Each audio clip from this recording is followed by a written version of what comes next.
اس کے جرم میں، کرپشن کے جرم میں، فراڈ کے جرم میں، جھوٹ کے جرم میں وہ صادق اور امین نہیں رہا، اس کو سزا بھگتنی ہوگی۔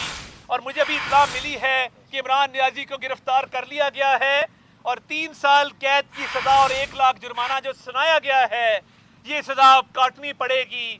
حال دہائیاں دینے سے ان کے وکلاء ابھی بھی سپریم کورٹ کھڑے ہیں۔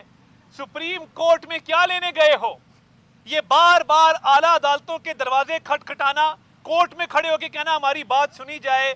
ٹرائل کورٹ نے آپ کو اتنے موقع دیے، پچھلے 2 ہفتوں سے ٹرائل کورٹ ان کا انتظار کر رہی ہے کہ بادشاہ سلامت کب آئیں گے اور آ کے اپنی بات کریں گے، مگر یہ وہ بندہ ہے جو کبھی میرٹ پہ اپنا کیس آرگیو نہیں کرتا۔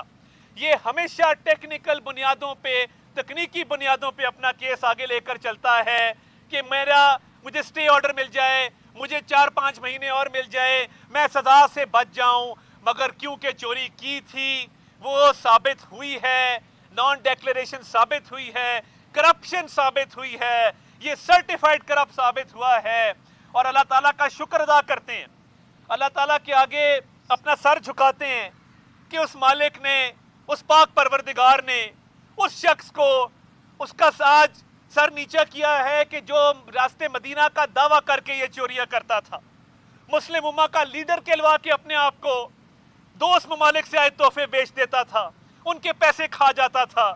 یہ اس پاک ذات کی مہربانی ہے، اللہ تعالیٰ کا شکر ہے کہ ایک تکبر والا، غرور والا حکمران جو دوسروں پہ الزام لگاتا تھا، جو دوسروں کو دیوار سے لگاتا تھا، جو دوسروں کو جیلوں میں ڈالتا تھا، جو دوسروں پر ظلم کرتا تھا، آج اس کے پاس اپنی صفائی میں کہنے کو کچھ نہیں۔ اس کی چوری بھی ثابت ہوئی، کرپشن بھی ثابت ہوئی، فراڈ بھی ثابت ہوا، اور اب اس کو کڑی سزا کا سامنا کرنا پڑے گا۔ اور انشاءاللہ تعالیٰ ایک